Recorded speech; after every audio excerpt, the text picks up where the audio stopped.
यह कहानी है दो छोटे दोस्तों की, निखिल उर्फ निक्कू और रुद्राक्ष उर्फ रुद्रा की, जो एक सुनहरे खजाने की तलाश में निकलती हैं। निक्कू और रुद्रा एक छोटे से गांव में रहती थी। उनके बीच में गहरी दोस्ती थी। एक दिन रुद्रा निक्कू के घर पे आता है और कहता है, निक्कू चल बाहर खेलते हैं। तभी निक्कू बोलता है, हाँ रुक रुद्रा, हम दोनों पहले थोड़ा नाश्ता करते हैं। तभी दोनों नाश्ता करने के बाद बाहर खेलने को जाते हैं और तभी एक पेड़ के पास उन्हें एक बुद्धिमान आदमी मिलता है। वे उस पुराने बुद्धिमान आदमी से एक पुरानी किताब के बारे में सुनते हैं जिसमें लिखा होता है सुनहरा खजाना के बारे में सूचना। तभी निक्कू और रुद्रा तय करते हैं कि वे इस खजाने की तलाश में जाएंगे और वे उस पुराने बुद्धिमान आदमी के पास गए और उससे और जानकारी प्राप्त की। उन दोनों को खजाने के बारे में सारी जानकारी मिल गई और वे दोनों उस किताब के साथ खजाना ढूंढने के सफर पर निकल पड़े। खजाने का रास्ता बहुत ही घने और डरावने जंगल से होकर गुजरता था और उन्होंने अनगिनत संघर्षों का सामना किया।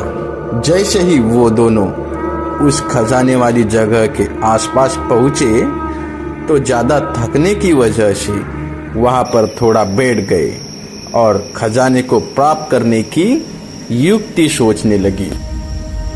और फिर निक्कू बोलने लगा, रुद्रा हम यहाँ तक तो पहुँच गए, अभी आगे क्या करना है? रुद्रा बोलता है, अभी हमें आगे जाकर उस खजाने वाली गुफा का दरवाजा खोलना है ताकि खजाना प्राप्त हो। लेकिन तभी अचानक वहां पर एक शेर आता है जो हमेशा से वहां खजाने की रक्षा करने के लिए रास्ते पर बैठा रहता था और दोनों शेर को देखकर डर जाते हैं। तभी निक्कू बोलता है, रुद्रा उस पुस्तक में लिखा होगा कि उस शेर को कैसे भगाए। और फिर दोनों को उस किताब में से शेर को भगाने का मंत्र मिलता है।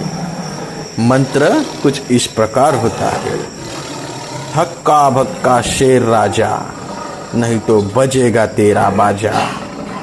जिसका मतलब होता है कि शेर जल्दी से भाग जा।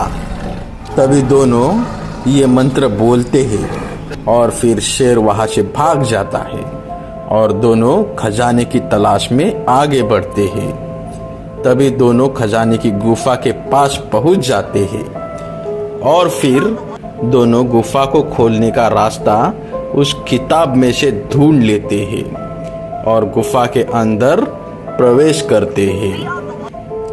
आखिरकार वो दोनों वास्तव में सुनहरे खजाने की खोज करने में सफल रहते हैं और विशेष प्रक्रिया के साथ खजाने को बरामद भी करते हैं और अपने गांव वापस लौटते हैं जहां वे खुशी खुशी अपने खजाने के साथ जीने लगते हैं। उनकी दृढ़ संघर्ष भावना और आपसी सच्ची दोस्ती उन्हें सफलता प्राप्त करने में मदद करती है।